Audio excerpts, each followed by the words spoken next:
पैरवा हरे खरा पेशाब ना करे हरा ओ बगल करा लइकन से मोहब्बत कर ले अरे पर मौसी से वो बगलिया है चला भैया यार कलर बड़ा बड़ा तगड़ा ही कैसन है तब का वो पर इंद्राज भाई बतावल जला गड़बड़ में सड़बड़ भैया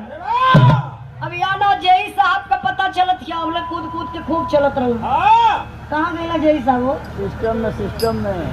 अब ना जेई साहब का पता चलत या ना वो लड़का का पता चलत बजौने लड़का का जन्मदिन बा न लड़का के माई का पता न लड़का के बाबू का न लड़का के मम्मा के पता है अब हम बड़ा कंफ्यूज हो गई लड़का का केहू न बा अब हम कुल जुगाड़ हम ही के करे के बा कहा जलाए हो जाई गड़बड़ में सड़बड़ भयल गड़बड़ में सड़बड़ भयल बिना बाप का लड़का भयल और लड़का भयल कब जब ओकर माई न रहल तब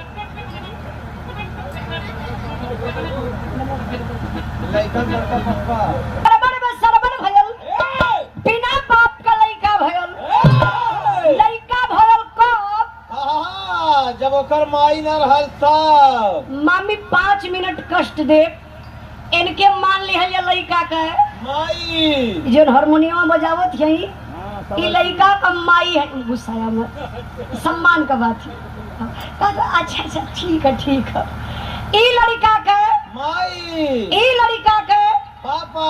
भाई लड़का का भैया पंकज भैया लड़का का चाचा आंचल जी लड़का का मौसी हम लड़का का बुआ और तू लड़का का मौसा गरीब रिश्ता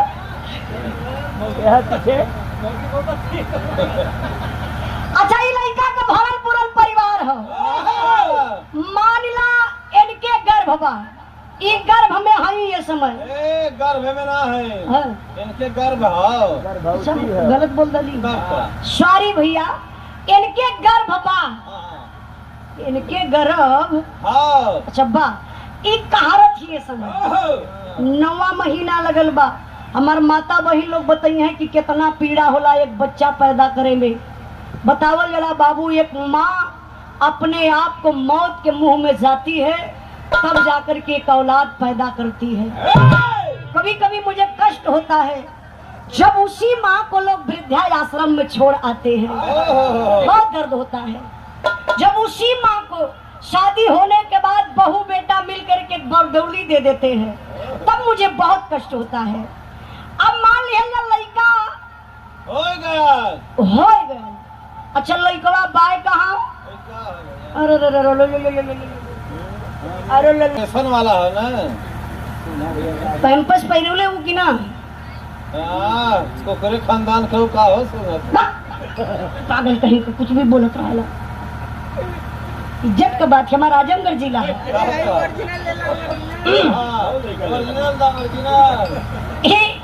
ईमान ला लड़का हम मत खोजता रहो लेकिन लड़का गया कहाँ हमें जुगाड़ लगावे के पड़ल है अब हमारे गोती दलादी लोग झूठे ली पकड़ा लड़का के तो लड़का कमाई के लड़का कमाई हो गई लड़का कमाई घरे लड़का मौसियों के लेके चल गई देख लड़का कुछ का 2024 में ठेवरा वाला है लड़का हो गई गोती नया दिन जुटली तो मम्मी जानत यू 4-5 गो घरवा में गावेली ऐसा कहे है बुढ़िया आजी के खोजल जला देखा वही दिन है तनी जेई बो के बोलावा हो शैलेंद्र बो कहाँ है बोलो लौकैनी ना बड़ा बढ़िया सोहर गावेली बनारस में गावत रही तनी पंकज बो के बोलावा पंकजो बो आ गईली जेईओ साहब का मैडम आ गईली मिठाइयों बो आ गईली लालचनो बो आ गईली चंदुओ बो आ गईली उजाला कमाई ना आईली बहुत हाल हुआ अच्छा हमारे माई आई के क्या करिए अरे वो गावली अच्छा आप गोती दया दिन जुट गई है तो मामी 4-5 गो घरवा में गावली एक के बहरवा 2 बतियावली तो ये बहन लइकवा के देखलो के पड़ल हो हाँ भैया माई कमच लइकवा का मुहवा तो धैला एकदम ओकरे माई के हो अरे जेई साहब के हो लइकवा का नकिया तो ओकरे न अब हमें चीन गेला कि क्यों दूसरा अच्छा अब गोती दयादिन गावैली बतियावैली आशीर्वाद देली ए शोहर के भाव पर सम्मान के लिए हमारे बड़का भैया जय भैया शैलेंद्र यादव जय साहब हमारे धर्म के भैया हैं बड़ा ही मान सम्मान मिलता है भैया की तरफ से बहुत बहुत प्रणाम। अरे लड़का का मम्मा कहाँ गाड़िया सुतल है हो जय साहब लड़का का बाबा आ गई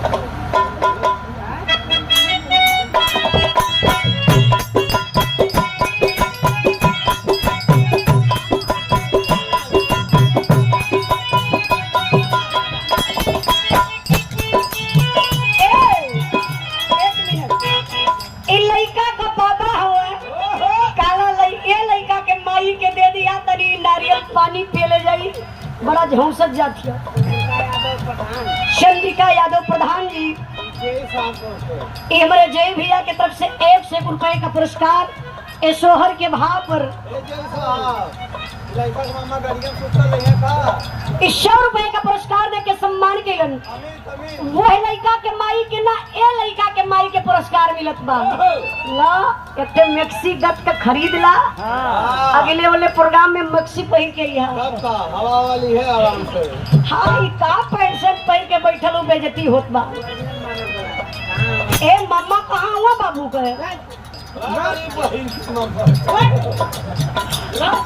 आई मामा और मामी कम ही धीरे धीरे धीरे धीरे मंच की तरफ आप लोग आई गोती दयादिन गावैली आशीर्वाद देली का देली भाई साहब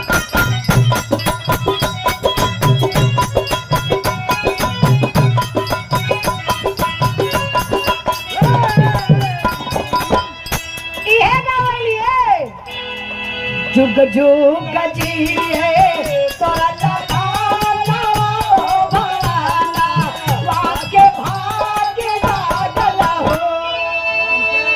हमरे ललना जुग जुग जी है तोरा लगाना ओ भवाना वाके भाग्य जागला हो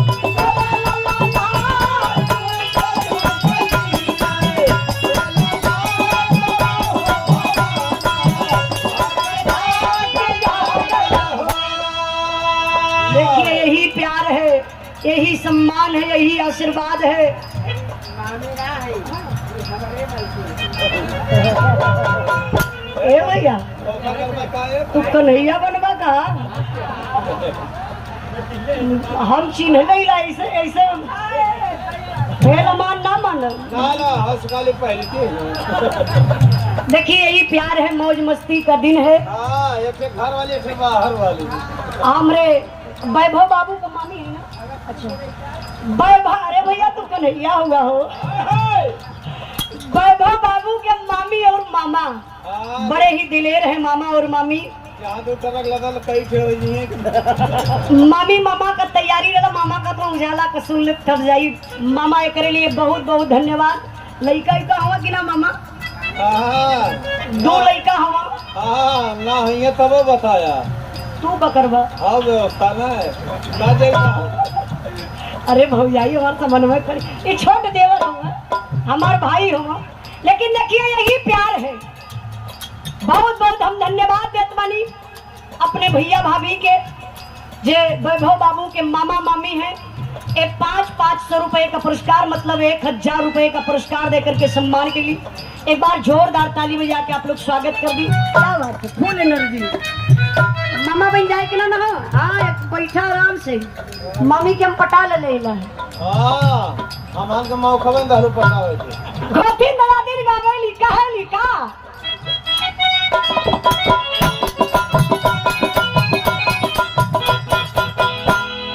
जुग जुग जी है तोरा लगाना ओ भवाना वाके भाग्य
हमरे जेई साथ